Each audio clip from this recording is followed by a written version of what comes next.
자, 네, 안녕하세요. 자, 예, 안녕하세요. 자, 이번에 더 배움에서 우편금융 상식 저 강의를 맡게 된 하종화 강사라고 합니다. 자, 어쨌든 여러분들, 자, 어떤 시험이든지 여러분들 도전하는 것 자체가 여러분들 그런 결정을 내렸다는 것 자체에 저는 정말 존중을 표하고 싶고요. 근데 이왕 결정한 거면 제가 늘 그 가르치는 학생들한테 늘 드리는 말씀은 이왕 시작한 거면 열심히 끝까지 최선을 다하라는 겁니다. 중도에 대부분 공무원 시험에서 여러분들 그 끝까지 완주를 못하고 중간에 포기하시는 분들이 정말 많더라고요. 근데 그럴 바에는 아예 처음부터 시작을 하지 말고 이왕 여러분들이 내가 하겠다는 생각을 했다면 정말 그 이번에 뭐 수험 합격자 중에서도 그 말이 되게 고마웠다고 말씀을 하시던데 마지막까지 정말 시험 종 끝나는 그 순간까지만 여러분들 좀 최선을 다하시고 그 순간까지 여러분들 좀 물론 많은 흔들림도 있을 거고 걱정도 많으실 건데 근데 그 일단 본인 자신을 믿으시고 그리고 이제 가족들 믿으시고 그리고 또 여러분들 또 강의를 들으시는 또 강사님들 또 믿으시고 하면은 여러분 분명히 또 좋은 성적이 있을 겁니다.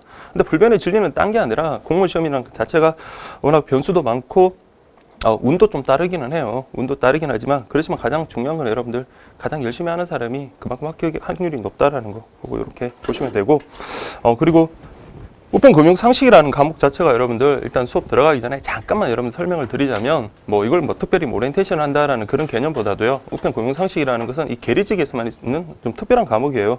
그래서 저도 뭐 우편금융 상식에 대한 강의를 계속 해온 사람도 아니고요. 그냥 일반 뭐 고등학생 또 성인들 강의를 하다가 우연한 기회에 좀 부탁을 받아서 좀 강의를 시작하게 됐어요. 그러니까 재작년 12월이었죠. 재작년 12월부터 더 배움에서 시작하게 됐는데 근데 이걸 하다 보니까 욕심이 생기더라고요. 그래서 어떤 욕심이 생겼냐면 실제로 다른 학원 강사님들 강의도 제가 이제 조금씩 듣고 있는데 대부분이 우편금융 상식이라는 게 특별히 전공자가 있는 것도 아니고요. 그리고 학원에서 주력으로 미룰 수 있는 그런 과목도 아니에요. 왜냐하면 여러분들 강사님들도 생계를 유지를 해야 되는데 이거 2년에 한 번 있는 시험 이거 하려고 여러분들 2년 동안 1년 6개월 쉬었다가 6개월 수업하고 이렇게 할 수는 없잖아요. 그렇죠? 그러니까 대부분이 다른 강의를 병행하시면서 우편금융 상식을 그렇게 강의를 하시더라고요. 근데 그러다 보니까 좀 졸속 강의 그런 것들이 좀 보이고요. 그래서 저도 뭐 여러분들처럼 같은 수험생 있던 시절도 있고 그러다 보니까 뭐 공부를 뭐 잘하고 못하고를 떠나서 어떤 시행착오를 줄이는 방향으로 여러분들하고 좀 같이 그렇게 나가면 좋겠다라는 생각에 정말 제가 아무것도 없는 상태에서 그 재작년 12월부터 작년 6월까지였죠. 그때 같이 이제 우편금융 상식 공부를 하시는 분들이랑 같이 열심히 했었던 기억이 있거든요. 그리고 그분들한테 제가 이제 실수로 말씀을 드렸죠. 그러니까 이왕이면 저도 처음 이제 공부를 하는 시작 단계니까 같이 여러분들하고 수험장에 가가지고 시험을 직접 보겠다라고 큰 소리를 빵 쳤어요. 그만큼 믿어달라는 말을 했는데 근데 수업은 2월달까지 끝나버리고 이제 다른 분들은 공부를 하시겠지만 저는 7월달 일을 해야 되는데 막상 시험 전날이 되니까 걱정이 앞서는 거예요. 와, 시험을 봐야 되는데 공부를 책을 놓은 지가 한 달 정도가 됐는데 이거 어떻게 하지라는 생각에 밤새 계속 고민을 했어요. 갈까 말까. 그래도 접수는 했고 사람들한테 같이 가겠다고 말은 했는데 나중에 또 물어보면 어떡하지라는 생각에 그래 뭐 점수가 안 나오면 뭐 안 나오는 대로 그냥 가지라고 생각을 했어요. 그리고 또 제가 그 수험 기간 중에 또 학생들한테 또 시험 당일날 여러분들이 공부를 해야 될 거를 갖다 미리 준비를 하고 그렇게 계획에 맞춰서 어떤 시험이든지 그렇게 공부를 하라고 말씀을 드렸었거든요. 그런 거를 갖다가 좀 그래도 한번 내가 본보기가 좀 되고 싶었는데 근데 공부를 좀 그렇게 한 것도 없고 그리고 시험장 분위기가 어떤지도 한번 좀 보고 싶었어요. 만약에 이제 다음 뭐 계리직 시험을 준비하는 또 여러분 같은 우리 후배 수험자들에게 그 이런저런 어떤 시험장 분위기라든지 그런 것들 갖다 좀 말씀드릴 수 있는 기회가 되지 않나라는 생각에 들어갔는데 근데 의외로 여러분들 그 결시율이 되게 높을 줄 알았는데 결시율이 그렇게 높은 것은 아니었더라고요. 그런 그래서 많은 분들이 들어왔고 그리고 대부분이 진짜 그랬어요. 저 앉아가지고 조금 늦게 가긴 했는데 앉아가지고 이제 다른 분들은 정말로 이제 절박한 마음으로 공부를 하시겠죠. 공부를 하시는데 되게 안타까운 게 대부분 학생들이 물론 이제 가장 암기가 어렵고 양이 많은 것 중에 하나가 이제 국사니까 한국사 책을 갖다가 이제 다 보니까 옆에 주변에 보니까 한국사 책을 다 공부하시고 계시더라고요. 한국사 책을 공부하시고 제가 이제 우편금융책 하나 들고 갔으니까 그거 그냥 책만 이제 펴놓고 이제 저도 이제 보험 파트, 그 상품 파트 좀 이제 숫자 같은 거 그런 거 좀 암기를 하려고 좀 앉아가지고 그렇게 좀 책을 봤었는데. 어쨌든 뭐 한 타임에 여러분들 강의를 그 시험을 보다 보니까 금방 시간은 끝나더라고요. 시간은 끝나는데 근데 저도 이제 뭐 한국사야 저도 이제 틈틈이 공부도 좀 하고 했기 때문에 어느 정도 좀 커버가 되는데 정말 컴퓨터 일반은 이거 뭐 태어나가지고 무슨 말인지 하나도 몰라듣는 거는 그게 처음이었던 것 같아요. 그래서 이제 우편 금융 상식 같은 경우 이제 문제를 풀면서 그러니까 수험적으로 푼 게 아니라 여러분들 실전 시험처럼 푼 게 아니라 그래 이런 식으로 나오는구나 이런 생각을 하면서 음미하면서 풀다가 보니까 이제 시간은 끝나고 이제 끝나니까 이제 많은 학생들이 연락이 오더라고요. 선생님 이렇게 했는데 답이 뭐예요? 그러니까 끝나자마자 집에 가면서 막 저한테 문자 톡을 막 보내는 거예요. 그래서 제 생각은 이거 같은데 막 그렇게 말을 하고 그날 이제 집에 가면서 바로 확인하고 이제 그 정답 가안이 올라오기를 채점하고 그다음 그 기출 바로 그 해설 달고 그다음에 여기 그 기출 강의를 바로 그 다음 날 올렸던 기억이 있거든요. 그래서 우편 금융 상식이라는 게 그 지금 이제 4회 5회인가요? 하여튼 그렇게 기출 자체가 누적이 안 됐어요. 누적이 안 되다 보니까 다른 공무원 시험 같은 경우는 기출 문제만 해도 문제집 자체가 이렇게 두꺼운데 이거 자체는 문제집이 총 뭐 한 100문제 정도 되나요? 기출 자체가. 근데 제가 보니까 뭐 예상했던 대로입니다. 이게 뭐 특별히 중요하지 않다 그런 개념이 아니라 전 영역에서 골고루 그렇게 출제가 되더라고요. 그리고 참 제가 수험생들한테 말씀드렸던 중에 좀 약간 적중했던 것 중에 좀 고마웠던 게 확실히 상품 파트는 바뀐 부분이 있잖아요. 그러니까 이게 상품이 계속 그 어떤 하나의 뭐 보험 상품이든 예금 상품이든 하나가 계속 고정되는 건 아니잖아요. 그래서 어떤 우체국 그 사정에 따라서 아니면 어떤 시대 기류에 따라서 좀 바뀌는데 그 바뀌는 부분이 확실히 출제가 많이 되더라고요. 그래서 제가 그 작년 같은 경우도 우편 금융 상식이 개정되기 전이랑 개정된 후 그리고 심지어는 개정되기 전에는 제가 책을 쓴 건 아니거든요. 근데 개정되고 난 다음에 또 부탁을 받아가지고 또 이거 일일이 비교하면서 막 그 바뀐 그 부분 막 이렇게 찾다 보니까 시험장에서 그 보험 상품이든 어쨌든 간에 그런 것들이 바뀐 부분에서 좀 출제가 돼가지고 그래서 좀 답을 찾는 데는 어렵지는 않았던 것 같습니다. 어렵지 않았고 다만 이제 여러분들 그 우편 금융 상식이 있어가지고 어쨌든 우편하고 금융 두 개로 나뉘는데 출제 비중은 거의 반반이라고 보시면 돼요. 그래서 우편 같은 경우는 국내 우편하고 국제 우편 나뉠 거고요. 그다음에 금융 같은 경우는 여러분들 뭐 금융 관련되는 일반 이론들이 있을 거예요. 그러니까 금융 일반 이론과 관련해서는 이제 여기 뭐 법학 관련되는 내용도 있을 거고 뭐 어떤 경제 관련되는 내용도 있을 거고 그다음에 이제 예금, 보험 요 상품인데 이제 특히 가장 많이 어려웠다 하고 이제 부담되고 이걸 어떻게 공부하지라고 생각되는 파트가 여러분도 나중에 책을 보시면 아시겠지만 그 예금 상품 파트 중에서 체크카드 파트 체크카드 있잖아요. 그래서 우체국에서 발행하는 체크카드가 되게 생각보다 많더라고요. 저도 몰랐는데 그걸 많고 그다음에 이제 보험 상품들 그 보험 상품들을 갖다가 쭉 이제 그 정리를 해가지고 어쨌든 그렇게 양을 갖다가 좀 줄일 수 있는 방향으로 그렇게 좀 우리가 잡아가 나갈 건데 그 부분이 가장 힘들 거예요. 근데 이번 강의에서는 저도 곰곰이 생각을 해봤는데 분명히 지금 우리가 예금 상품이든 보험 상품이든 공부를 해도 분명히 바뀌는 부분이 있을 거예요. 바뀌는 부분이 있고 그거는 이제 우리 시험 직전에 나오는 최종 공고란에 그 확정된 부분을 보고 우리가 좀 확인을 하면 되고 그렇지만 지금 그렇다고 완전히 모든 것을 배제를 해버리면 아무런 의미가 없고요. 지금 이 순간에는 제가 이번에도 또 마찬가지예요. 여러분들처럼 같은 수험생 입장에서 자, 어떻게 하면 이 남은 기간 동안 어떻게 효율적으로 공부할 수 있고 그렇게 해서 좋은 성과를 낼 수 있을까라는 그런 방향으로 여러분 수업 진행을 하겠습니다. 그래서 지금은 너무 디테일한 거, 그러니까 여러분들 우편 엽서의 규격이 뭐 몇 센치고 뭐 최소 중량이 얼마고 그런 것들 이번에 작년에도 시험에 나왔지만 그런 거 여러분들 너무 디테일하게 안 하셔도 돼요. 근데 전체적인 틀을 알고 그래도 어느 정도 암기가 지금 정도 필요한 게 왜 그러냐면 제가 가장 좀 안타까웠던 말씀들 중에 물론 그렇게 해도 성공하시는 분이 있겠지만 다른 과목 공부 다 하고 마지막에 우편 금융 나오면 그때만 집중적으로 돌리겠다. 그게 최선이다라고 그렇게 말씀하시는 분들도 꽤 있어요. 왜냐하면 이거 자체가 많이 바뀌어버리면 좀 그렇긴 한데 근데 작년 같은 경우는 우리가 시험이 7월 달에 시험이 나왔었고요. 그 다음에 내년 이제 시험이 그렇게 뭐 여름까지 가지는 않을 것 같긴 한데 어쨌든 그 바뀌는 부분이 작년 시험보다는 훨씬 적을 것 같다는 생각이 저는 개인적으로 들거든요. 그리고 매번 바뀌는 거 생각하면서 여러분들 공부를 하시면 공부는 그러면 못합니다. 그러니까 지금은 여러분들 어느 정도 기본적인 틀을 갖다가 잡아놓고 그리고 제가 말씀드리는 것들을 좀 암기하시고 이해하시면은 다음번에 여러분들 바뀐 부분들 있잖아요. 그거 확인 차원에서도 훨씬 더 도움이 되실 거예요. 정말. 그래서 저도 여러분들 입장에서 여러분들 무조건 강의를 하겠다라는 그런 말씀을 드리고요. 그리고 그래서 어쨌든 뭐 우편 금융 상식 그 좋은 성적 있을 겁니다. 그래서 그 작년 같은 경우는 그렇게 어려웠던 건 아닌데 좀 약간 디테일한 부분이 조금 나오기는 했었는데 근데 디테일한 부분을 안 외우더라도 객관식이라는 게 여러분 뭡니까? 사지선다잖아요. 그래서 지금도 제가 공무원 시험 이제 준비하는 친구들한테도 말을 하는데 어설프게 한 70% 정도 막 여러 개를 아는 것보다 알더라도 하나를 정확하게 알면 객관식 시험 성적은 훨씬 좋습니다. 그래서 공부 시간이 되게 많은데도 불구하고 객관식 성적이 안 나오는 친구들, 그런 친구들을 보면 정확하게 몰라서 그래요. 그래서 정확하게 아는 거는 되게 많아요. 같이 얘기하다 보면 너 정말 공부 많이 했구나. 그래, 나 공부 되게 많이 했어. 막 자랑도 하고 그렇게 하는데 실제 점수가 잘 안 나오는 이유 중에 하나가 객관식인 푸는 어떤 스킬도 좀 부족할 뿐만 아니라 그런 객관식 시험에서는 하나를 알더라도 정확하게 아는 그게 가장 중요한데 그게 다소 좀 부족하지 않나라는 생각이 듭니다. 그래서 여러분들이 자 같이 이렇게 공부를 하면서 그렇게 뭐 그런 여러분들의 약점 같은 거 좀 보완해 나갈 수 있도록 그렇게 하겠습니다. 자, 전적인 수업은 지금 여기 3개월 과정이던데 기본 이론하고요. 그 다음에 문제집도 어느 정도 좀 풀겠습니다. 그 문제집을 막 깔끔하게 다 풀고 그렇게 할 시간은 없고요.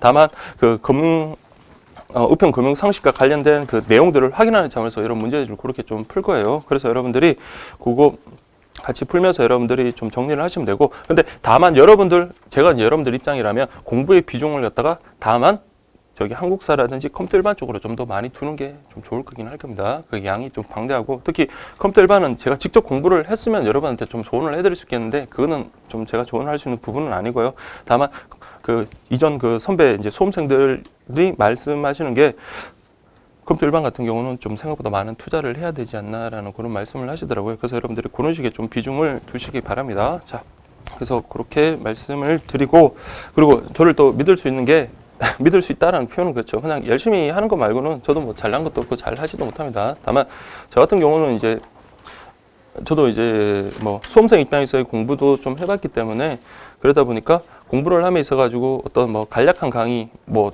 그런 것보다도 이제 수험생 입장에서 철저하게 그렇게 좀 들어가는 경향이 없지 않았거든요. 그러다 보니까 아무래도 좀 디테일한 거 하나하나 정확하게 그렇게 보는 경향이 있고요.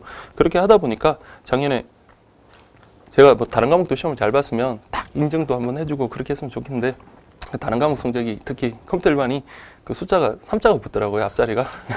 그래도 찍은 거 치고는 상당히 잘 받았던데, 근데 우편 금융 같은 경우는 작년에 점수 저도 다 만점 받았습니다. 만점 받아가지고 그래서 이제 뭐 그렇긴 한데 어쨌든 여러분들도 그러니까 제가 뭐 말씀드리고자 하는 거는 뭐 다른 쌤들이나 다른 분들보다 잘하고 그런 게 아니라 여러분들 같은 어떤 수험생 입장에서 그렇게 준비를 하면 그래도 한번 경험이 있으니까 이런 식으로 준비를 하면 여러분들도 우편 금융 상식은 분명히 좋은 성적이 있을 거라는 그런 말씀드리고 싶습니다. 그리고 또 제가 정말 작년에 저 나름대로 정말 하던 일을 좀 제껴놓고 정말 고생을 많이 했었거든요. 그때 특히 문제집 같은 거라든지 뭐 책 같은 거라든지 그리고 같은 자료 같은 것도 제가 일일이 다 만들면서 정말 매번 밤을 많이 새고 그러다 보니까 늘 퇴근하는 시간에 만나시는 분들이 우리 떡집 사장님, 갈비탕 사장님들 출근할 때 집에 가고 뭐 그런 식으로 했었는데, 근데 그런 이제 노하우가 저도 좀 더 쌓이고, 그리고 참 다행스러운 게 우편 금융상식과 관련된 또 법이론이라든지 그런 것들이 제가 지금 뭐 강의하는 거나 전공한 부분이랑 매치되는 게 많아가지고 여러분들 좀 더 쉽게 설명할 수 있다라는 그런 장점이 있을 겁니다. 그래서 뭐 이론적으로 여러분들 설명을 할 수 있는 부분이 있기는 하지만, 근데 여러분들 스스로가 좀 암기를 해야 되는 부분이 없지 않아 있으니까 여러분들이 좀 적극적인 그런 좀 자세가 좀 필요할 거라고 생각이 듭니다.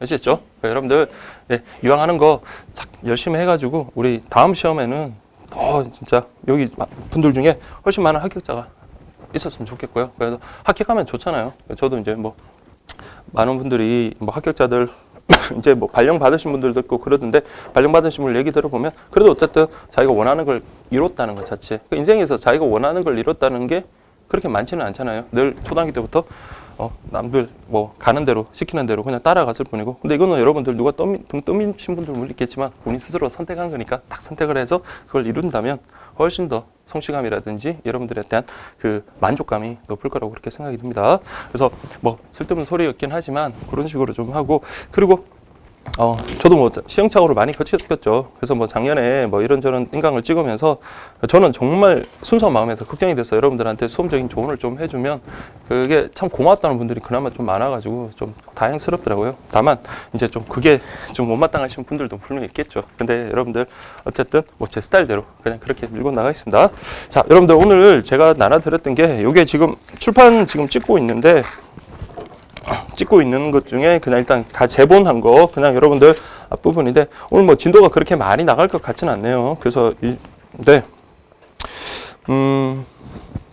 앞에 그 잠깐 우편 상식 그 기출 분석표도 나와 있는 거 보시면, 그러니까 이게 어느 특정 영역에 치우치는 게 아니에요. 그 공무원 시험이라는 게 어떤 특정 영역에 치우치는 게 아니라 골고루 전 영역에 있어서 골고루 그렇게 문제가 출제가 되더라고요. 그래서 여러분들이 그 뭐가 이제 저는 이제 뭐 어떤 이론적인 관점에서 중요한 파트가 있다라는 그런 건 있기는 하겠지만, 그래도 여러분들은 어느 뭐든지 다 시험에 나올 수 있다는 생각으로 여러분들이 좀 같이 그렇게 했으면 좋겠네요. 자, 그러면 여러분들 10페이지 한번 보겠습니다. 자, 10페이지.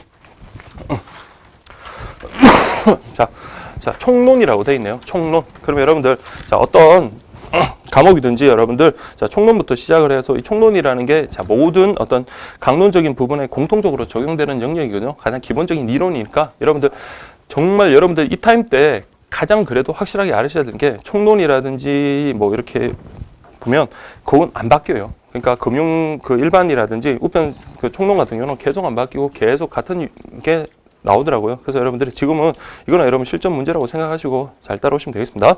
자, 일단 우편의 의 및 사업의 특성이라고 그렇게 되어 있네요. 자, 우편의 의라고 되어 있는데, 우편의 의는 여러분들 뭐 우편이 뭐야라고 한다면 뭐 여러분들 그 기본적인 어떤 상식선에서 아시면 됩니다. 다만 수험적으로 우리가 접근을 하자면, 자, 좁은 의미와 넓은 의미 이렇게 구분이 되어 있잖아요. 그렇죠? 그래서 우편이라는 거는 그냥 여러분들 키워드로 한번 보시면, 좁은 의미는 딱 우정사업본부가라고 이렇게 특정 어떤 기관이 이렇게 딱 명시가 되어 있습니다. 우정사업본부가 책임지고 서신 등의 의사를 전달하는 문서 통화, 그 밖에 물건을 나라 안팎으로 보내는 것 해가지고, 그러니까 서신 등 물건 같은 걸 보내는 것, 요걸 갖다 우리 좁은 의미라고 그렇게 봤습니다. 그럼 넓은 의미는 이런 것뿐만 아니라 더 넓게, 그러니까 우편 관련되는 재반 업무 모든 것을 포함하겠죠. 그렇기 때문에, 자, 넓은 의미라는 것은 여러분들 그냥 어떤 특정 사업 기관이 아니라 우편 간서가라는 그런 식의 어떤 추상적인 단어를 썼네요. 우편 간서가 문서나 물품을 전달하거나 이에 덧붙여 제공할 업무를 통틀어라고 되어 있습니다. 그래서 자, 요게 뭐 좁은 의미냐 넓은 의미냐 이런 것들 좀 구분하셔야 돼요. 자, 좁은 의미 여러분 키워드는 뭐다? 그죠? 우정사업본부, 그리고 뭐 보내는 이런 정도만 하시면 되고, 그다음 넓은 의미 같은 경우는 우편 간서가 뭐 어떤 우편 재반 업무를 통틀어 일컫는 말이다. 그래서 좁은 의미, 넓은 의미 구분하셔야 되겠고요. 그다음 2번 보시면, 자, 우편은 국민이 일상생활 속에서 어떤 평균적인 삶을 꾸릴 수 있도록 국가가 제공하는 기본적인 사회 서비스 가운데 하나다. 그래서 국가가 제공하기 때문에 여러분들 자, 우편 같은 경우는 만약에 민영화, 100% 민영화 시켜버리면 아무래도 국민들의 부담이 클 수밖에 없는 거잖아요. 그렇죠? 기업이라는 게 아무래도 영리를 추구하는 집단이다 보니까, 그래서 이런 우편 같은 경우는 최소한 우리 국민들에게 기본적인 어떤 복지, 사회 서비스로 하나로서 국가가 이렇게 경영을 한다라고 그렇게 보시면 되겠습니다. 그래서 이에 따라 우리나라뿐만 아니라 많은 나라에서 의무적으로 보편적 우편 서비스를 제공할 것을 법령에 규정했다. 그러면 자, 여러분들 보편적 우편 서비스라는 게 이제 뒤에 나오거든요. 보편적 우편 서비스, 선택적 우편 서비스. 그러니까 보편적 우편 서비스라는 거는 다른 말이 아니라 그냥 국가에서 국가가 당연히 의무적으로 국민들을 위해서 해야 되는 서비스를 보편적 우편 서비스라고 합니다. 그렇다고 우체국이 여러분은 너무 막 적자까지 너무 감소하면서 뭐 국민들이 원한다고 다 해줄 수는 없는 거잖아요. 그렇죠? 그래서 어느 정도 범위 한계를 정해가지고 보편적 우편 서비스를 갖다가 국가가 하도록 의무적으로 그렇게 규정을 하고 있습니다. 보편적 우편 서비스, 선택적 우편 서비스는 뒤쪽에 나오니까 그것도 이제 확인하도록 할게요. 그 다음에 3번 보시면, 우편은 주요 통신 수단의 하나로 정치, 경제, 사회, 문화, 행정 등의 모든 분야에서 정보를 전달하는 뭐 중추신경 같은 업무를 수행한다. 자, 정보 전달이다. 다만 서신이나 물건 등의, 자, 이런 건 뭡니까? 실체, 눈에 보이는 걸 전달하는 거죠. 그렇죠? 근데 우리 뭐 어떤 음성을 전달하거나 하는 그런 어떤 전기통신하고는 구별됩니다. 그래서 이거는 눈에 보이는 실체를 전달한다라는 게 바로 우편의 특징이다라는 거. 뭐 어렵지 않잖아요. 그렇죠? 이렇게 보시면 되겠습니다. 그래서 뭐 개념 확인 문제 이렇게 보시면, 올바른 설명은 우편은 주요 통신 수단의 하나로서 모든 분야에서 정보 전달하는 중추신경과 같은 업무를 부담한다. 이렇게 그렇게 가볍게 좀 보시고요. 그래서 2번, 3번, 4번 뭐 이렇게 해가지고 확인하시면 됩니다. 2번에 보시면, 오늘날 우편의 넓은 의미 개념은 우정사업본부가 책임지고 서신 등의 의사를 전달하는, 그러니까 우정사업본부가 물건을 보내는 건 넓은 의미가 아니라 좁은 의미죠. 그렇죠? 그래서 어느 문제지든 제가 보니까 좁은 의미, 넓은 의미 구별하는 거는 다 있더라고요. 제일 먼저 이렇게 의미는 좀 그렇게 좀 보시고요. 그 다음에 우편은 정기적인 방법으로 정보를 전달. 자, 우편은 정기적인 방법이 아니라 우리 실체를 전달하는 거라겠죠. 그런 식으로 구분하시면 되겠고요. 그 다음에 4번은 또 아까 2번하고 이제 대비되는 거네요. 그래서 우편 간서가 문서나 물품을 전달, 덧붙이는 제공하는 걸 통틀어 그랬네요. 우편 간서 통틀어 그랬으니까 이거는 넓은 의미의 어떤 우편의 의미다라고 그렇게 보시면 되겠습니다. 자, 그렇게 보시고요. 그 다음에 우편 사업의 특성이라고 되어 있네요. 자, 우편 사업의 특성. 자, 우편 사업은 자, 여러분들 민영 기업이 아니라 민간 기업이 아니죠. 정부 기업이다. 정부 기업이다. 그래서 여러분들 자, 우편 우체국에 이제 근무하는 구성원은 뭐다? 국가 공무원이다라는 거. 국가 공무원. 근데 아무래도 여러분들 국가의 예산을 좀 지원을 받고 그다음에 국가 공무원이다 보니까 아무래도 뭡니까? 제약이 따를 수밖에 없겠죠. 그렇죠? 어떤 민간 기업처럼 완전히 뭡니까? 독립적으로 자율적으로 그렇게 운영을 하는 게 아니라 경영상 제약이 많지만은 그러나 이제 우편 서비스 같은 경우는 여러분들 국민들을 위한 거기 때문에 자 보세요. 적자가 났을 때는 다른 회계에서 지원을 받을 수 있도록 그렇게 하고 있습니다. 아시겠죠? 만약 이거 적자 안 나도록 하려면 어떻게 하면 됩니까? 제일 좋은 방법은 우편 요금 많이 올리면 되는 거잖아요. 그렇죠? 그러니까 여러분들 그렇게 하면 국민들의 부담이 크기 때문에 그래서 이런 것들은 다른 회계에서 지원을 받을 수 있도록 그렇게 해주고 있다라는 거 그렇게 보시고요. 그다음 2번 여러분들 보시면 그래도 우편 사업 회계 제도는 경영의 합리성, 사업 운영의 효율성을 확보하고 예산을 신축적으로 사용하기 위해서 자 보시면 그냥 독립 채산제를 채택하고 있다. 독립. 그럼 여러분들 여기서 이제 생각을 하시겠죠. 그래서 이제 모 기관에서 분리됐다, 독자적으로 운영한다라고 그렇게 보시면 됩니다. 예산을 그래서 독립 채산제를 채택하고 있다. 그래서 우편 사업 같은 경우는 아까 말씀드린 정부 기업이기 때문에 공영성, 공익성, 자 이런 것들도 가지고 있고요. 그래도 공익성만을 너무 추구하면 여러분 효율성이 떨어지잖아요. 그렇기 때문에 어떤 기업성도 같이 가지고 있다. 그래서 이런 두 가지 성질을 다 가지고 있는 특징이 있다라는 거 그렇게 확인을 하시면 되겠습니다. 근데 3번이 자 보세요. 콜린 클라크 산업 분류에 따르면 1차 산업, 2차 산업, 3차 산업, 이제는 이번 대선 후보들이 4차 산업 시대가 옵니다라고 그렇게 말씀들을 많이 하시던데, 자, 우리 우편 사업은 자, 몇 차 산업이다? 3차 산업이다. 그래서 1차 산업 같은 경우는 여러분들 대표적인 게 농업이라든지 임업, 그 다음에 뭐 어업 같은 그런 것들이고요. 그 자연 속에서 그냥 채취하고 수렵하고 하는 그런 것들이고, 2차는 뭡니까? 제조업 같은 거, 그러니까 공장, 공업 같은 거 있잖아요. 그런 것들이 2차고, 3차 같은 경우는 여러분 서비스업이라고 그렇게 생각을 하십시오. 그래서 우편 서비스라고 생각을 하시고, 그래서 우리 우편 사업은 자 3차 산업이다. 그래서 그렇게 클라크의 어떤 산업 분류에 따르면 3차 산업에 속한다. 그러나 특히 우편 사업 같은 경우 요즘 워낙 기계로 대체되고 뭐 전자장비로 대체되고 하지만은 우편 사업 같은 경우 여러분들 아침에 우체국 같은 데 보면 뭡니까? 출근하시는 분들 많고 직접 몸으로 뛰시는 분들 많잖아요. 그렇죠? 그래서 이거는 노동력이 많이 필요해요. 그래서 여러분들도 많이 뽑아야 될 건데, 그렇죠? 노동력이 많이, 노동 집약적 성격이 강하다는 거, 그거까지 좀 이렇게 확인을 하시고, 근데 노동 집약적 성격이 강하면 아무래도 뭡니까? 채용할 때는 좋겠지만은, 이제 그 월급 줄 때 부담이 될 수밖에 없잖아요. 그래서 여기 보시면 인건비가 사업 경영에 있어 큰 부담이 되고 있다. 그래서 이제 우리가 좀 불안한 거죠. 그렇죠? 괜히 좀 불안하긴 한데, 어쨌든 간에 여러분들, 자, 우편 사업의 특징은 그렇다라는 거, 그렇게 좀 보시면 되겠습니다. 아시겠죠? 그 다음에 우편의 이용 관계라고 그렇게 되어 있는데,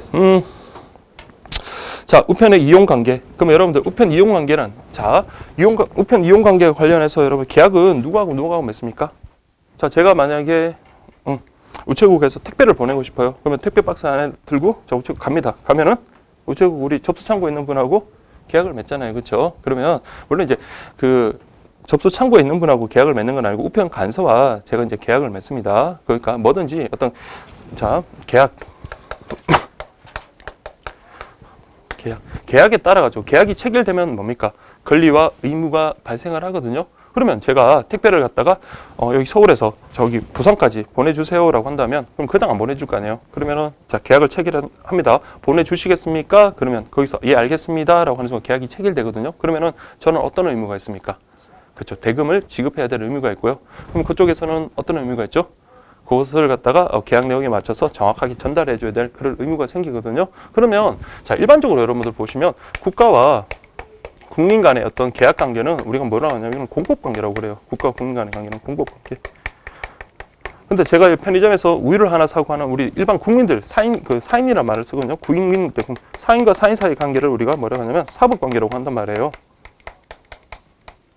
그러면 아까 우체국은 국가잖아요. 국가 기업이잖아요. 정부 기업이라 했으니까. 그러면 우체국과 나와의 어떤 이용 계약, 국민과의 어떤 그 우편 관련되는 이용 계약이 공법 관계냐, 사법 관계냐?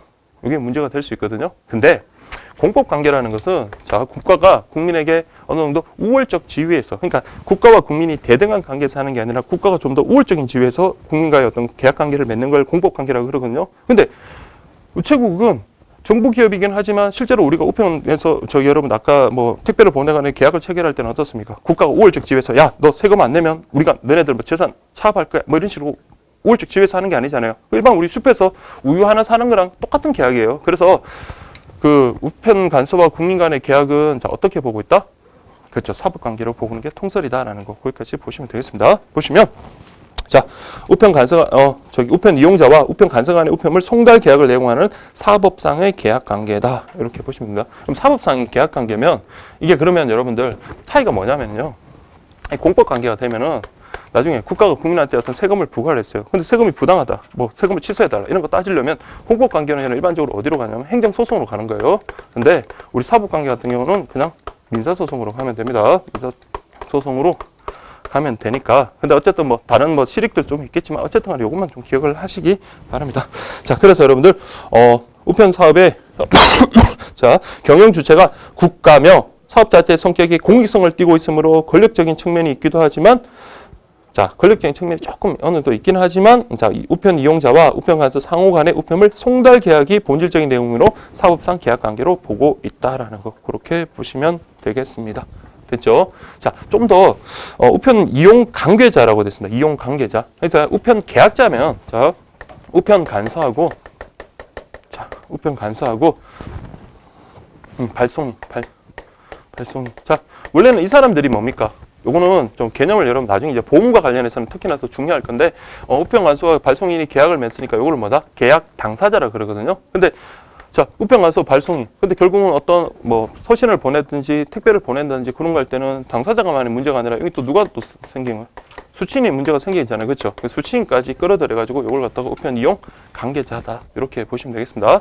우편 간서와 발송인은 계약 당사자지만 여기 수취인까지 즉 제3자까지 끌어들이면 우편 이용 관계자다라고 그렇게 확인하시면 돼요. 그래서 보시면 우편 이용 관계는 누구를 위한 수취인 즉 제3자를 위한 우편 간서와 발송인과의 계약이므로 우편 간서 그다음 발송인 외 수취인까지 우편 이용 관계자가 된다. 여러분 이거 별거 아닌 것 같죠?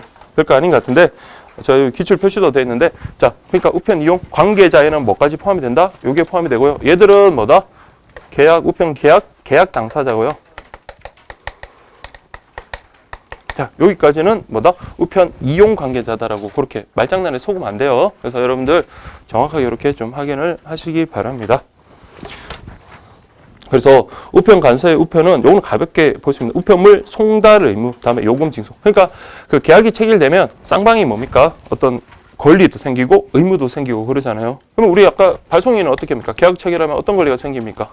제때 수취인에게 잘 전달해 줄 것을 요구할 수 있는 그런 권리가 생기고요. 우편 간서 같은 경우도 돈 달라라고 하는 대급 지급 청구권, 반대로 대금 지급 의무 이런 식으로 쌍방이 이렇게 권리 의무가 생긴다. 가볍게 보시면 되겠습니다. 자, 근데 이번에 보시면 보세요. 우편 간서는 우편물 송달 의무, 요금 징수권 이해되시죠? 권리 의무 하나씩 생기죠. 그 다음에 발송인 같은 경우는 송달 요구, 그 다음에 우편물 반환 청구권. 그러니까 이게 제대로 제때 도착이 안 됐다, 의미가 없다, 이런저런 이유로 우편물 반환을 청구할 수 있는 청구권, 이런 것들은 발송인에게 쓸 수 있고 수취인도 마찬가지입니다. 자, 우편물을 내가 받을 수 있는 권리, 우편물 수취권, 그 다음에 수취 거부권 같은 여러 가지 권리 의무 이용 관계를 가진다. 그렇게 좀 보시면 되겠습니다. 그 다음에 자, 우편 이용 계약이라 했어요. 자, 계약의 여러분 성립 시기라는 거는 뭐 지금은 오늘 좀 천천히 하겠지만 나중에 뒤쪽에도 여러분은 나올 거예요. 뭐 어떤 계약이 이제 나오면 계약이 과연 언제 체결됐는가 그걸 여러분들 보시면 됩니다. 그래서 여러분들 우편 이용 계약의 계약 성립 시기, 자, 계약의 성립 시기. 자, 여러분들 그냥 일반적으로 여러분들 그렇게 보시면 됩니다. 성립 시기라는 거는 일반적으로 여러분들 그거는 의사의 합치 시 계약은 성립합니다. 일반적으로 우리가 자, 물건을 사고 팔고 여러분들 학원을 뭐 등록을 하고 그런 것들은 언제 계약이 체결합니까? 돈을 줘야지 계약이 체결한다? 그런 건 아니고요. 당사자의 의사의 합치가 있으면 됩니다. 당사자의 그럼 의사의 합치는 언제 있느냐? 자, 요거는 청약과 승낙이 있을 때, 그 승낙 시에 뭐가 된다? 의사의 합치가 있다라고 그렇게 보면 되거든요. 쉽게 말하면 그런 거 있잖아요. 여러분, 자, 이따가 점심시간 때 저 지나가다가 자, 우리 호떡을 하나 먹고 싶다. 그럼 여러분들 그 자판대에 있는 아주머니께 물어볼 거예요. 아주머니 이거 호떡 시즌은 지나갔겠죠. 그러면 자, 뭐라 할까요?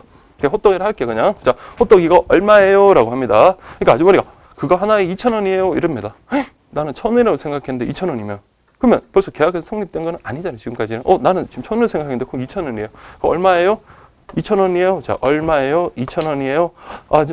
너무 비싼데요. 1,000원 해주시면 안 돼요? 그럼 여기서 그래요. 인상이 좋아서, 총각 인상이 좋아서 1,000원에 해줄게. 딱 이런 말 하는 순간은 뭐가 돼버린 거예요?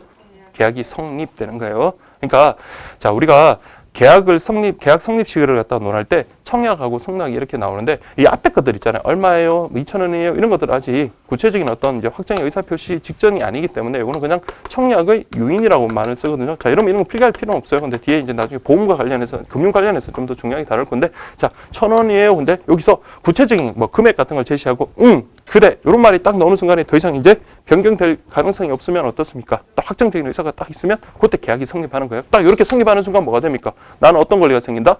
호떡을 달라고 할 수 있는 그런 권리가 생기고요. 대신 어떤 의무요?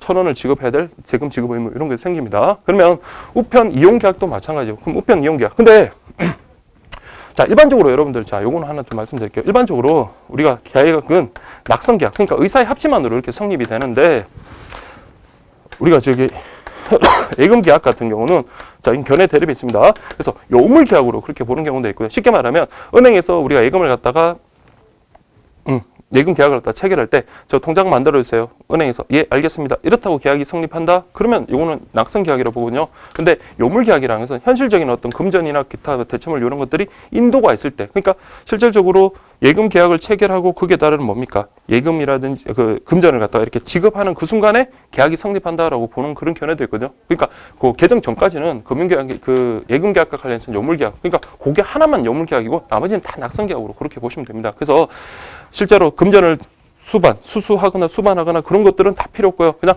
의사의 합치만으로 계약은 성립한다. 그러면 그런 큰 틀에서 우리 우편 계약도 어떻게 언제 이제 계약이 성립하는지 한번 보세요.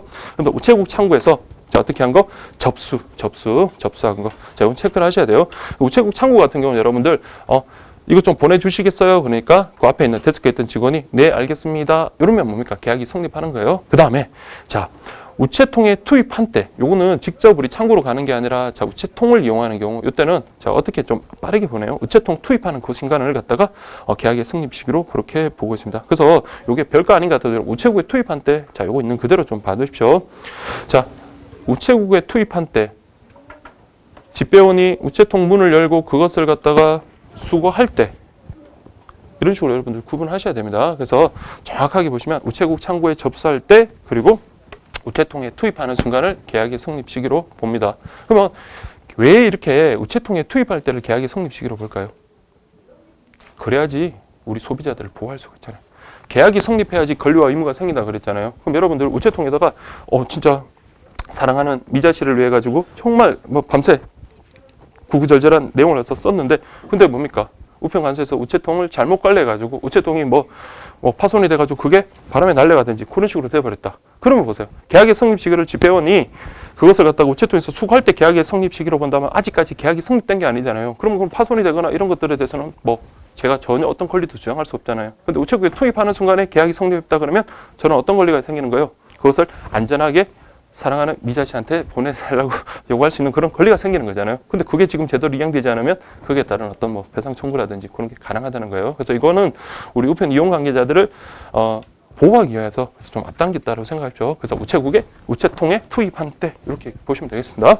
그 다음에 방문 접수나 집배원이 접수한 경우에는 자, 영수증을 교부한 때. 그래서 저도 예전에 군대 가기 전에 제가 이제 대학에서 하숙을 했었는데 이제 그러면 짐이 있을 거 아니에요? 그러면 이제 본가 집으로 보낼 때 그때 이제 우체국 택배에서 온 거예요. 와가지고 집배원 아저씨가 오셔가지고 집배원 아저씨인지는 모르겠지만 오셔가지고 자 그러면 택배 물건을 갖다가 받고 이렇게 영수증을 딱 써주는 순간 그때 이제 계약이 성립한다. 그러니까 딱 세 개를 구분하셔야 돼요. 창구면 창구 접수, 우체통이면 우체국 투입할 때, 그 다음에 집으로 가정집 방문할 때는 우리가 영수증 교부한 때 이렇게 세 개를 딱 구분하셔서 정확하게 알으셔야 돼요.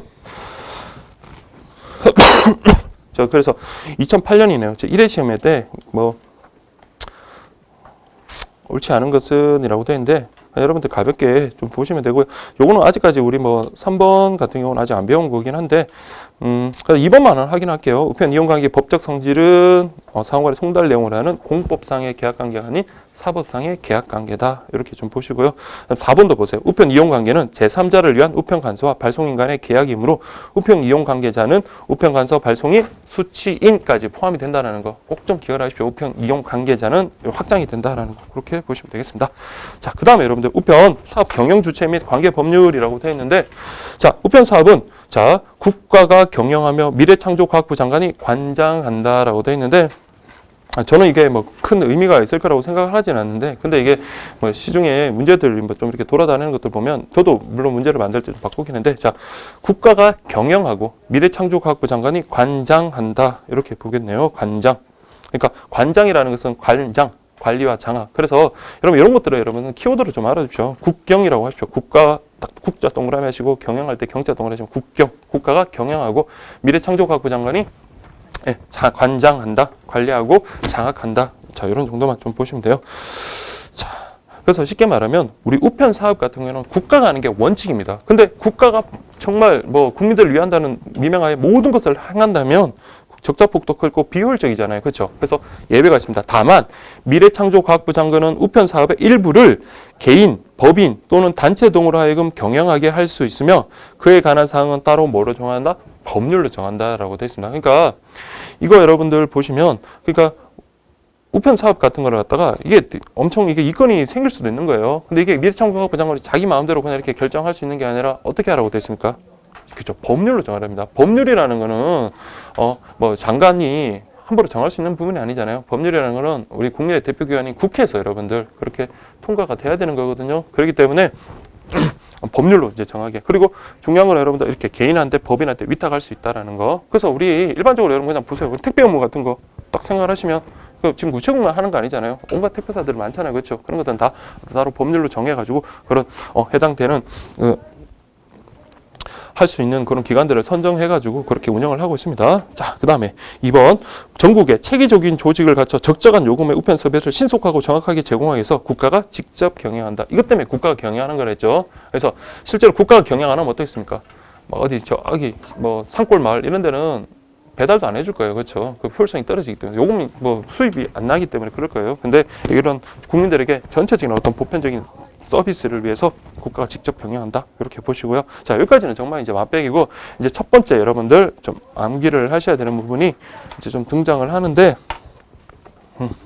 이게 여러분들 그 편집부에 제가 보냈는데 그 편집부에 이걸 보냈는데 이상하게 어떻게 된 노릇인지 제가 밑줄 치고 음영 처리 다 했던 그 붉은 글씨를 이렇게 표시했던 부분이 다 지워졌더라고요. 그래서 마지막 최종 지금 찍을 때는 그 편집부 그 담당분이 그 예전 제가 보냈던 걸 보고 이렇게 밑줄을 쳤다고 하시니까 그 다음에 책 나올 때는 좀 그렇게 좀 괜찮을 것 같은데 어쨌든 간에 여러분 자 서신 송달 독점권 요거는 한번 꼭 좀 기억을 하셔야 되는 거예요. 자, 이거는 중요합니다. 자, 서신 독점. 그러니까 말 그대로 서신은 누가 국가가 독점한다는 거예요. 그러니까 딴 사람한테 못 맡겨. 누구만? 국가만 하겠다는 거예요. 그래서 보시면 우편법 제2조 2항이 써야 돼요. 누구든지 1항 및 5항의 경우를 제외하고 타인을 위한 서신의 송달 행위를 업으로 하지 못하며 그러니까 나는 기동성도 많고 기동성도 좋고 그 다음에 전국적인 조직망을 갖췄어. 내가 그러면 우체국에서 제공하는 것보다 훨씬 더 싸게. 그래서 서신을 송달해 안 된다는 거예요. 서신 송달에 있어가지고 누구만이 한다? 국가만이 할 수 있다라고 딱 그렇게 됐습니다. 그래서 서신 송달 자기의 조직 또는 계통을 이용하여 타인의 서신을 전달하는 행위를 하여서는 아니 된다라고 딱 규정함으로써 뭡니까? 서신 송달권은 누가? 국가에게 딱 독점 있음을 국가에게 있음을 분명하게 하고 있다. 이렇게 되어 있네요. 그러니까 여러분 근데 뭐든지 배달하는 게 아니라 서신만 그래요. 그래서 서신이라는 개념이 이제 나오잖아요. 서신이라 하면 일반적으로 하면 우리가 편지겠죠. 그래서 보시면 의사 전달 가볍게 보세요. 의사 전달을 위하여 특정인이나 특정 주소로 송부하는 것에서 문자, 기호, 부호 또는 그림 등으로 표시한 유형의 문서 또는 전단을 말한다. 이렇게 좀 보시면 된다. 자, 이제 중요한 게 이거죠. 그래서 서신 독점권의 대상이 되는 것은 서신인데 다만 여기 중요하죠. 신문 정기 간행물, 서적, 상품 안내서 등 대통령령으로 정하는 것은 제외한다. 그래서 여러분들 신문 같은 거는 우체국이 아닌 다른 데서도 다 배달이 가능하고, 우리 잡지 같은 거 여러분 혹시 뭐 여성분들도 많이 받아보시는지 모르겠네요. 남자분들도 뭐 받아보실 수도 있고. 그래서 여러분 집에 오면 매달 이렇게 정기 구독해 오는 거 있잖아요. 우체국에서 보내든가요? 아니잖아요. 그렇죠? 그런 것들은 예외로 한다라는 거예요. 그래서 신문, 정기 간행물, 서적, 상품 안내서 같은 대통령령으로 정하는 것에 대해서는 자, 국가 독점권의 예외로 한다. 이렇게 보시면 되겠습니다. 그래서 그 참고라고 그렇게 지금 되어 있는데 이 참고가 아니라 중요한 겁니다. 그래서 여러분들 보시면 서신 제외 대상 법이 이제 나오네요. 우편법 시행령이라고 그렇게 지금 되어 있는데 자, 보시면 여기 이제 예외가 되는 것들 그냥 여러분들 다 보지 마시고 그냥 1번 보세요. 신문에다가 밑줄 치시고요. 그다음 2번에는 정기 간행물, 그다음에 서적 보세요. 자, 서신 독점권에 예외가 되는 서적은 자, 이런 건 아닙니다. 이것도 책이라고 책 유사물이라고 그렇게 보시면 되겠고요. 그래서 그러면 요건을 잘 보세요. 자, 제가 체크하는 거 보시고 3번에 다음 목의 요건을 모두에도 동그라미십시오. 그래서 서신 독점권에 예외가 되는 서적 같은 경우는 자, 가나다 세 가지 요건을 다 충족시켜야 돼요. 첫 번째 보시면 자, 표지를 제외하고요. 48쪽 이상. 자, 일단 48쪽 이상이란 말 좀 해주십시오. 설명 이런 걸 해야 돼라고 생각할지 모르겠지만 막 36쪽 뭐 이런 식으로 나와요. 그러니까 여러분들 우리는 다 해야 됩니다. 우스운 것 같지만 실제로 나옵니다. 근데 우리는 어쨌든 단상도 한 개 더 맞춰야 되니까 48쪽 이상. 그 다음에 발행인, 출판사나 인쇄소의 명칭 중 이때는 보세요. 발행인, 인쇄소, 그 다음에 출판사 이거 다 기재해야 되는 거 아니고 요거 세 개 중에 뭐다? 최소한 하나는 기재가 있어요. 여기서 어느 하나가 표시되어서 발행될 것. 이건 당연히 아니잖아요. 지금 뭐 출판사 아무것도 없잖아요. 그렇죠? 내가 뭐 저자도 없고 그렇기 때문에 이건 아닙니다. 다음 세 번째 쪽수가 표시되어야 된다. 그래서 그렇게 좀 기억을 할게요. 그래서 자, 첫 번째 뭐다? 표지를 제외하고 48쪽 이상. 그 다음에 뭐 발행인, 출판사 이런 것들 중에 하나가 있어야 되고요. 그 다음에 쪽수. 근데 요거 세 개는 뭐다? 다 충족이 돼야지만이 서신 독점권의 대상이 되는 서적에 해당합니다. 아시겠죠? 요거 하나로만 문제 충분히 나올 수 있는 거예요. 자, 그렇게 보시고요. 그 다음에 4번 보시면, 다른 거 필요 없고 상품 안내서. 우리 앞에서 봤던 제외 대상 상품 안내서. 자, 이렇게 보시고. 그 다음에 5번도. 화물에 첨부하는 봉하지 아니한 첨부 서류 송장이라고 되네요. 화물에 첨부하는 봉하지 아니한, 자, 봉하지 아니한 첨부 서류 또는 송장. 봉하지 않은. 이렇게 좀 보시면 되겠고요. 그 다음에 외국과 수발하는, 자, 밑줄 씨가 국제 서류. 네, 그렇게 좀 보시고요. 그 다음에 7번도 중요합니다. 국내에서 회사의 본점과 지점간 또는 상호 지점 상호간에 수반하는 우편물로서 발송호, 요것만 체크할게요. 회사끼리 이렇게 지점 본점끼리 주고받는 건데 12시간 이내에 요구되는 것들. 그러니까 이거 12시간 이내면 되게 급하잖아요. 근데 이걸 갖다가 여러분들 이거 서류를 갖다가 국가가 독점하고 있으면 국가가 뭐 12시간 이내 배달해 줄 것도 아니고 이때는 주로 뭐 씁니까? 우리가 킥 같은 거 그런 걸로 많이 하잖아요. 그러니까 막 여기 본사에서 지사로 막 급히 보내야 되는 그런 서류들은 어떻게 해라? 국가가 독점 안 하겠다. 뭐 어떤 킥을 이용하든 니네들이 우리가 예외 서신 독점권에 예외로 해줄 테니까 니네들이 알아서 해라. 이렇게 보시면 됩니다. 그다음 마지막에 신용카드. 그래서 여러분 집에서 신용카드 예로 받아오실 때 우체국에서 안 주잖아요. 그래서 맞죠? 그래서 전화 와가지고 누구 신용카드 도착했으니까 사인 좀 해주세요라고 하는 것도 역시 국가가 독점하는 거 아니다. 어렵지 않죠. 그래서 어렵지는 않은데 여러분들 다만 이제 책 있잖아요. 근데 저하고 같이 하면 금방 합니다. 책의 요건은 서적의 요건은 어떻게 된다 했습니까? 표지를 제외. 요것도 듣는 거 잘 보셔야 돼요. 표지를 제외한 48조 이상. 그리고 뭐 발행인, 출판사, 인쇄소인가요? 그런 것들 중에 하나는 최소한 기재가 돼야 되고, 그리고 그렇죠. 책이라면 뭐든지 쪽수가 있어야 된다라는 그 말입니다. 그래서 이런 세 가지 요건을 모두 충족하는 서적에 대해서는 국가가 독점하지 않겠다. 알아서 니네들이 배달해서 하는 것도 상관없다. 이렇게 보시면 되겠습니다. 됐죠? 자, 그렇게 보시면 되겠습니다. 그 다음에 우편에 관한 법률이라고 되어 있네요. 그래서 여러분들 보세요. 경영주체는 미래창조과학부 장관이며 전국의 체계적인 조직을 갖춰 적정한 요금의 우편 서비스를 신속하고 정확하게 제공하기 위해서 국가가 직접 경영한다. 앞에서 했던 말 반복하는데, 자, 이제 보시면 우편에 관한 법률이라고 되어 있는데, 이거 여러분 분명히 이거는 매달 개정이 돼요. 개정되는데 우리는 뭐 개정이 뭐가 됐는지 그런 건 알 필요가 없고, 다만 여기서 수험적으로 나오는 거는 자, 네 가지 법률이 있거든요. 우편에 관련되는 법률. 과연 어떤 내용의 법률이 이렇게 매치가 되는지만 정확하게 기억하시고, 그리고 재정 순서만 기억을 하시면 되겠습니다. 재정 순서 있잖아요. 그러니까 개정은 보시면은 다 2013년 뭐 개정은 다 조금씩 물론 바르겠고 개정은 언제 될지 모르니까 그거는 볼 거 없고요. 그냥 이게 재정이라는 것은 처음 만든 걸 말하는 거잖아요. 그래서 재정 순서, 그 다음에 각각 법률이 어떤 내용을 담고 있는지 실제로 기출됐던 거예요. 뭐 이렇게 설명하고 다음과 관련되는 내용을 담고 있는 법률은 해서 1번, 2번, 3번, 4번 초창기에 이렇게 기출됐던 거니까 확인을 하시면 되겠습니다. 1번 우편법. 왠지 그냥 우편법 그러니까 되게 기본적인 그런 법률 같죠. 그래서 이게 가장 처음에 제정됐던 거예요. 사실상의 우편에 관한 기본법이다. 자, 기본법. 그냥 기본법. 그래서 뭐 우편 사업 경영 형태, 우편 특권, 우편 서비스의 종류, 이용 조건, 손해배상, 뭐 벌칙 등 그냥 기본적인 사항을 규정하고 있다라고 그렇게 보시면 되겠습니다. 기본적인 사항. 그래서 여러분 보시면 그 최초 제정에다가 여러분 보세요. 1960년 돼 있네요. 1960년. 그래서 첫 번째는 뭐다? 우편법. 실제로 제 그 문제집에도 여러 번 모의고사에도 그렇게 출제됐고 했습니다. 이거 4개 한 다음에 재정 순서로 딱 이렇게 예시 진행해 놓고 뭐 가나다라, 뭐 가라라 막 이런 식으로 나옵니다. 그래서 여러분들이 그렇게 좀 어쨌든 건 기본법이다. 기본법. 자, 이렇게 보시면 되고요. 자, 이거는 책 그대로 이렇게 봤는데 이게 60년이죠. 그다음에 여러분들 쭉 한번 보세요. 2번, 3번, 4번에 쭉 보시면 82년, 96년, 61년 이렇게 돼 있죠. 그러면 먼저 별정 우체국법부터 가겠습니다. 별정 우체국법. 별정 우체국법. 자, 별정 우체국법 보니까 뭐라고 되어 있나? 61년. 자, 요거는 보면 개인이 국가의 위임을 받아 운영하는 별정 우체국의 업무, 직원 복무, 급여 등에 대한 사항을 규정한 법령이다라고 되어 있네요. 그러니까 국가가 여러분 모든 있잖아요. 그 우체국을 설치를 하고 관리를 하면 좋겠지만 국가도 어느 정도 수지 타산 그런 걸 좀 체크를 해야 되잖아요. 그래서 이걸 국가가 직접 하는 게 아니라 개인에게 위임하는 거. 그걸 갖다 우리 별정 우체국이라고 하거든요. 그래서 개인이 국가의 위임을 받아서 관련되는 그 별정 우체국에 관한 어떤 복무, 그럼 거기 이제 직원들 있잖아요. 직원들을 갖다가 어떻게 급여를 주고 어떻게 뭐 복무는 어떻게 해야 되고 그런 것들을 규정해 놓은 법이 바로 별정 우체국법입니다. 근데 이게 보세요. 1961년이면 그때 우리나라 참 살기 어려웠잖아요. 그렇죠? 그렇기 때문에 우체국을 갖다가 여러분들 막 여기저기 세우면 좋겠지만 그게 안 되니까 어떻습니까? 그냥 그 동네 어떤 뭐 건물을 가지고 있거나 뭐 그런 사람들한테 뭡니까? 우편 업무를 그냥 위임을 해버리는 거예요. 그래서 그런 식으로 해가지고 생긴 게 바로 별정 우체국법이다. 자, 두 번째 별정 우체국법 이렇게 보시면 되고 그 다음에 세 번째 보시면 저기 1982년인 우체국 창구 업무는 위탁에 관한 법령. 자, 우체국 창구 위탁 이렇게 그 연도는 필요 없습니다. 그냥 순서만 아시면 돼요. 그래서 우체국 창구 업무의 위탁에 관한 법률이라고 되어 있네요. 자, 여기도 보시면 자,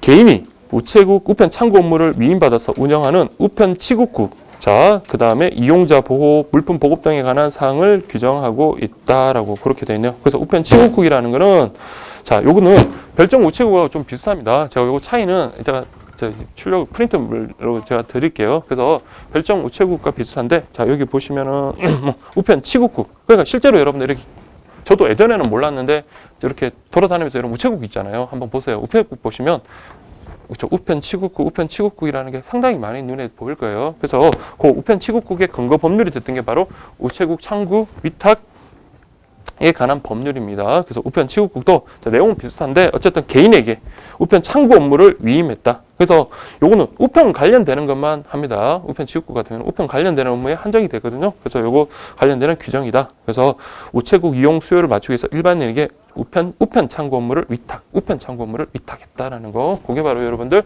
우체국 창구 위탁에 관한 법률이다. 그렇게 보시고요. 그 다음에 마지막으로 이제 제정됐던 게 우정사업 운영.